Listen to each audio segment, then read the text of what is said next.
Hi everyone, welcome to another vlog of Parenting Goals. I am Disha. Hope you are doing good. तो आजकल आपके साथ भी ऐसा होता है कि आपका किड टॉडलर बहुत ज़्यादा जिद्दी हो रहा हो और बहुत अजीब अजीब से टैंट्रम थ्रो कर रहा हो, आपको खुद समझ में नहीं आ रहा हो, अजीब से कैसे रिएक्ट करने लग जाता है समटाइम्स, और वो सिचुएशन बहुत ही ज़्यादा ऑकवर्ड हो जाती है, वो बहुत ही क्रैंकी हो जाता है समटाइम्स, और आपको लगता है कि ये कैसे हो रहा है। यूजुअली ये बच्चे 2 ईयर प्लस होने के बाद कर रहे होते हैं या 2 ईयर होने वाले होते हैं, तब बच्चे ये काम कर रहे होते हैं। आपके साथ भी अगर ऐसा हो रहा है कि आपको लग रहा है कि मैं कैसे डील करूं, कैसे काम रहूं, उसको कैसे अच्छे से समझाऊं कि जिद करना अच्छा नहीं है या ऐसे चिल्लाना चीखना गुस्सा करना अच्छी बात नहीं है, और आपको ऐसा लगता है, तो आज का वीडियो आपके लिए बहुत यूजफुल होने वाला है। मेरी रिक्वेस्ट है, मेरे वीडियो को एंड तक जरूर देखिएगा, और आपको मेरा वीडियो पसंद आता है तो लाइक करिएगा, कोई क्वेरी होगी तो कमेंट करिएगा, शेयर करिएगा और मेरे चैनल को सब्सक्राइब करिएगा। तो चलिए वीडियो स्टार्ट करते हैं। समटाइम्स ये सिचुएशन आती है हर किसी के साथ, किड जब 2 ईयर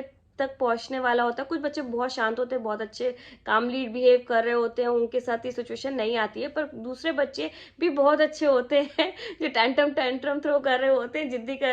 जिद्दी जैसे करने लग जाते हैं, वो बच्चे भी बहुत अच्छे होते हैं। बस हमें उस सिचुएशन में कैसे बिहेव करना है, ये कैसे डील करना है, वो हमें सीखने की जरूरत है। तो सबसे पहले बच्चे कौन सी एज ग्रुप में ऐसा कर रहे होते हैं, यूजुअली जब बच्चे बोलने लग जाते हैं ना, तो वो अपनी बात समझाने लग जाते हैं। पहले तो बच्चे ई ऊ करके समझा रहे होते हैं और हम भी उन्हें डाइवर्ट कर लेते थे, पर अब बच्चे बड़े हो गए हैं, वो बोलना शुरू कर रहे हैं, टॉडलर से किड की ओर मूव हो रहे हैं। उस सिचुएशन में बच्चे बहुत टैंट्रम थ्रो कर रहे होते हैं, जब वो थोड़े थोड़े वर्ड्स बोलने लग जाते हैं या उन्हें याद होने लग जाता है कि ये नहीं, मुझे यही चीज़ चाहिए, और उस चीज़ के लिए वो डिमांड करने लग जाते हैं, और आप इस सिचुएशन में परेशान हो जाते हैं कि अब मैं कैसे करूँ, ये क्यों ऐसा कर रहा है। तो इस सिचुएशन में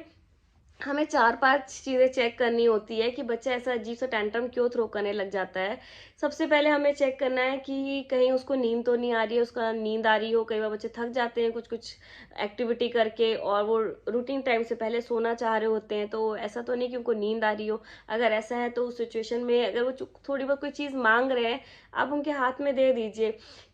हमेशा जरूरी नहीं कि बच्चा वो आप उसकी डिमांड फुलफिल कर देंगे तो बच्चा जिद्दी हो जाएगा, पर कई बार अगर आप डिमांड फुलफिल नहीं भी करेंगे ना, तो बच्चा उग्र हो जाएगा और ये वो और अजीब सा ही बिहेव करेगा, उसे लगेगा, चिड़चिड़ा हो जाएगा। तो हमें बच्चे को चिड़चिड़ा उग्र भी नहीं बनाना है। अगर हम डिमांड फुलफिल कर सकते हैं, राधा कि वो चीज़ हमारे पास हो और उससे बच्चे को कोई हार्म ना हो रहा हो या हमें कोई हार्म नहीं हो रही हो, तो हम वो चीज़ उसके दे सकते हैं। तो अगर ऐसा कुछ है तो उस सिचुएशन में आप उस चीज़ दे दीजिए, थोड़ी देर के लिए बच्चा शांत हो जाएगा, काम हो जाएगा। उसके बाद आप उसको सुलाने की कोशिश करिए। हो सकता है उसे नींद आ रही हो या उसे भूख लग रही हो। सेकेंड चीज, बच्चों को अगर भूख लगती है तो भी वो ऐसा रिएक्ट करते हैं, उन्हें समझ में नहीं आता है, क्योंकि ये नेचुरल साइंस है, वो बॉर्न हुए हैं और वो मैसेज बोलना तो वो सीख रहे हैं, पर वो बोल नहीं पाते, उनका वो मैसेज ट्रांसफॉर्म नहीं हो पाता कि भूख लग रही है। उनके ब्रेन में मैसेज जा रहा होता है कि भूख लग रही होती है, उस समय उनको कुछ समझ में नहीं आता, वो आपसे सिचुएशन बता नहीं पा रहे थे, वो कुछ अलग सही बिहेवियर कर रहे होते, तो हमें चेक करना उसे भूख तो नहीं लग रही है। थर्ड, उसे कहीं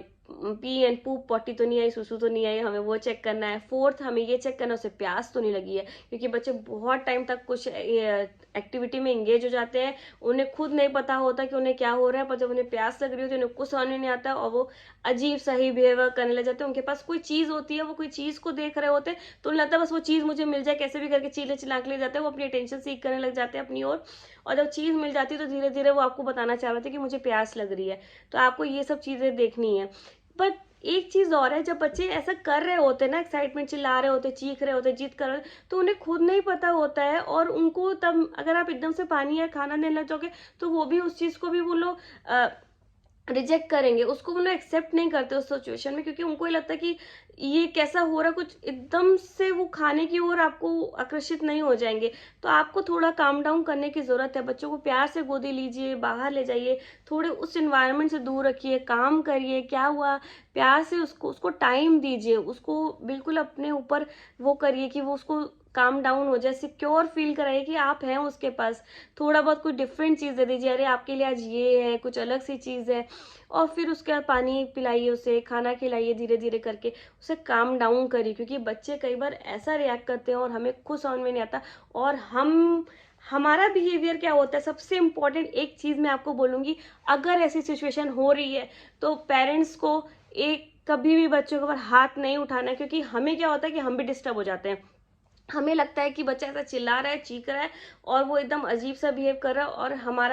हम भी अपना पेशेंस खो देते हैं और हम बच्चे के ऊपर कई बार हाथ छोड़ देते हैं या उन्हें चिल्लाने लग जाते हैं या उन्हें डांटने लग जाते हैं जोर जोर से, क्योंकि हमें लगता है इसको ये अपना बिहेवियर ना बना ले या ये जिद्दी ना हो जाए, आज इसको सारे मैनर्स सिखा देने हैं हमें, आज इसका बिहेवियर सारा सुधार देना है, और हम उसके साथ ऐसा बिहेव करने लग जाते हैं, उसे सुधारने लग जाते हैं। उस समय बच्चा ऑलरेडी डिस्टर्ब है, उसके दिमाग में कुछ भी बात नहीं जा रही है क्योंकि वो डिस्टर्ब है, उसका दिमाग कहीं चिड़ा हुआ है। आप जो भी बिहेव कर रहे हो वो आपको एक्सेप्ट नहीं कर रहा है, वो और चिल्लाएगा और चीखेगा, वो आपको शांत कराने की कोशिश करेगा, क्योंकि वो पेशेंस, आपको उसको पेशेंस सिखाना है। You are teaching them patience, आप उसको खुद सिखा रहे हो कि ऐसे सिचुएशन में कैसे इम्पेशेंट होते हैं। सॉरी पेरेंट्स, मेरी बात को अदरवाइज मत लीजिएगा, बट हम उसको ऐसी सिचुएशन में सिखा रहे होते हैं कि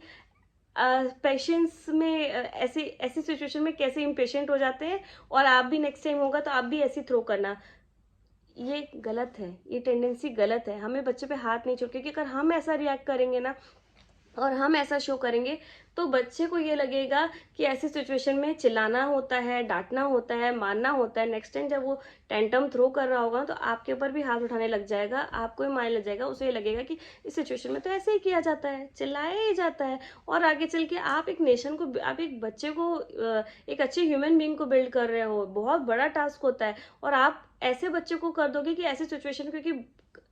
अभी तो 3 साल का है, पर आगे चल के सिचुएशन बहुत बड़ी होगी, बच्चा बहुत आगे जाएगा, बच्चा आगे चल के जब, क्योंकि कई कई चैलेंजेस है, इतनी कॉम्पिटिटिव वर्ल्ड है, इतने सारे चैलेंजेस है लाइफ में, और बच्चे को आप यही बिहेवियर सिखा रहे हो कि ऐसी सिचुएशन में ऐसा करना है, तो वो उन चीज़ों को ले ही नहीं पाएगा, एक्सेप्ट ही नहीं आएगा। कितने सारे रिजेक्शन है लाइफ में आजकल, कितने सारे वो चैलेंजेस हो गए, इतना ज़्यादा कॉम्पिटिशन बढ़ गया है, और हम अपने बच्चे को ऐसा बिहेवियर सिखा रहे हैं कि ऐसी सिचुएशन में ऐसा करें, तो बहुत गलत है। अभी बच्चा एक वेट सीमेंट है, और आप जैसा भी इंप्रेशन डालेंगे ना, बच्चा वैसे ही बनेगा। तो आपको, पेरेंट्स को, अपने बच्चे पे कभी हाथ नहीं छोड़ना है, कभी वो नहीं करना, उसको काम करने की जरूरत है, उसको शांति में आना चाहिए, उसको टाइट हक दीजिए, क्योंकि बच्चे बहुत ज़्यादा इनसिक्योर फील कर रहे होते हैं। फिर धीरे धीरे हमें उन्हें पानी पिलाना या खाना खिलाना, सुलाना, रूटीन में लाना, और उसको कोई ना कोई एक्टिविटी में इंगेज करिए। एंड लास्ट चीज़ कि बच्चे कई बार पेरेंट की अटेंशन के लिए भी ऐसा कर रहे होते हैं, क्योंकि हम कोई ना कोई इतना, सबके पास इतना स्ट्रेस है, ऑफिस वर्क है, काम है, घर का, सब में बिजी रहते हैं, हम बच्चे पे अटेंशन के थोड़ा हम हट जाते हैं, क्योंकि हम भी क्या करें, क्योंकि हमारे समय तो बच्चे पे ध्यान नहीं दे सकते ना, क्योंकि घर को चलाने के लिए बहुत सारी एक्टिविटी हमें करनी होती है। तो हमें जनरली बच्चे को, हमें इतना ध्यान रखना है रूटीन के लिए कि बच्चे को कोई ना कोई एक्टिविटी पे आप इंगेज करिए, तभी आप अपने घर का काम करिए। तो उसको कोई ना कोई एक्टिविटी में इंगेज करिए, या फिर आप कोई काम करें वहीं पे उसको काम दीजिए, rather giving mobile of laptop to them और टीवी के सामने बैठा देना, ये गलत बात है, क्योंकि आप बच्चे को अलग टाइप से चिड़चिड़ा बना रहे हो, तो हमें वो भी नहीं देना है। पर उन्हें कोई कोई एक्टिविटी में उनको इंगेज कर देना है, उनको बुक्स दे दीजिए या उनको कोई खेलने की चीज़ें दे दीजिए जिसमें वो अपने दिमाग को यूज़ करें, बिजी रहें, शेप्स दे दीजिए हाथ में उनको डालने के लिए, फिक्सिंग के लिए कई सारी चीज़ें आती हैं। मैंने अपने वीडियो भी बनाती रहती हूँ, आयांश का एक व्लॉग है अलग से, आप वो देखिएगा। आयांश भी बहुत सारी एक्टिविटी कर रहा होता है, पर मैं ये नहीं कहूँगी कि वो ऐसी सिचुएशन कभी मेरे घर पे नहीं होती, हो जाता है कई बार। और ये जो भी मैं कह रही हूँ, मैं अपने ही एक्सपीरियंस से कह रही हूँ, तभी मैं ये पेरेंटिंग गोल चैनल बनाई हूँ। जो भी मेरे साथ हो रहा होता है, या मैं चाहती हूँ आपके साथ ऐसा ना हो, या आपके साथ अगर ऐसा हो रहा है तो आप कैसे रिएक्ट करें अपने किड्स के साथ, इसीलिए मैं ये वीडियोस बनाती रहती हूँ। तो अगर आपको मेरा वीडियो आज पसंद आ रहा है और ऐसी सिचुएशन में आपको बिहेव, आप भी ऐसा, अगर मेरा जैसा सजेशन दे रही हूँ ऐसे करने का, तो आपको कुछ अच्छा लग रहा है, तो आप आपकी पेरेंट्स के साथ भी मेरा वीडियो शेयर करिएगा। आप ही कोई क्वेरी है तो कमेंट करिएगा, मेरे चैनल को सब्सक्राइब करिएगा, और मेरा वीडियो देखते रहिएगा। तो मैं आपसे मिलती हूँ अपने अदर ब्लॉग के साथ, तब तक के लिए बाय बाय।